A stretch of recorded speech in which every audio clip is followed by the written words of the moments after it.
Good morning. This is Breakfast with Louise Minchin and Bill Turnbull. Let's get you up to date with the latest news. David Cameron will announce later that the first Queen's speech of his new government will include a counter-extremism bill to confront head-on what he calls the poisonous Islamist extremist ideology. Well, the plans are part of a broad strategy set out by the Home Secretary Theresa May earlier this year. She joins us now from our central London studio. Home Secretary, thanks very much for joining us this morning.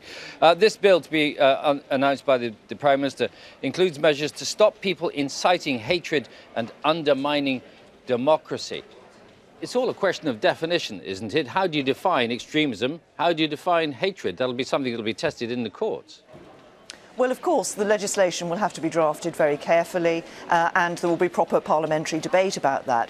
But underlying this is the fundamental principle that we live in a great country, we have pluralistic values in this country, a pluralistic society, but there are those, sadly, who are seeking to divide us, who are seeking to promote hatred, to promote intolerance, and seeking to reject the values that we share, values of democracy, law and order, tolerance, acceptance of different faiths, and that is the extremism that we have to deal with, and we will be dealing in the counter-extremism bill and the wider strategy that we will introduce with extremism of all forms. Yes, the Islamist extremism, but also neo-Nazism.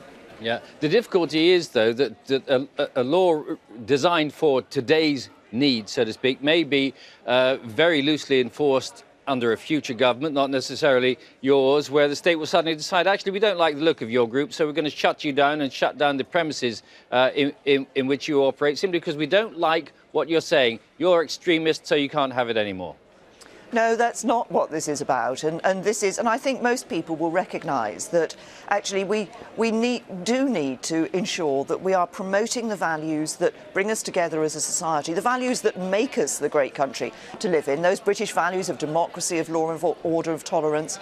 We have a right, everybody has a right in this country to live how they choose to live, but that right bears with it a responsibility of accepting other people's right to live how they choose to live as well. And there are those who are seeking to divide us, who are seeking to preach that hatred and intolerance, and who are actively seeking, through extremism, to undermine those values that unite us as a society. And we need to ensure, and this is about the legislation, but it's also about a wider strategy which is working with communities, which is being very positive about the values that we share and promoting those. That's an interesting point about working with communities, because surely one of the issues is stopping young people being drawn into extremism in the first place. Labour suggesting, in fact, your government cut back on community-led work to stop extremism at its grassroots.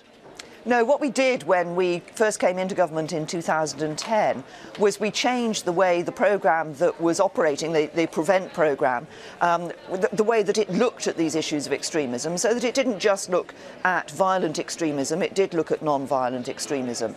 Now, having looked at that for some time, I think it is right that we have this wider strategy to counter extremism, because extremism it is seeking to divide us, but it can, of course, poison young minds. We can see people being radicalised, and that taking them through to perhaps taking action, perhaps going to a terrorist training camp, perhaps going to Syria, taking part in fighting, and perhaps returning, or just staying here in the UK, but the radicalisation leading people to want to actively take violence against others.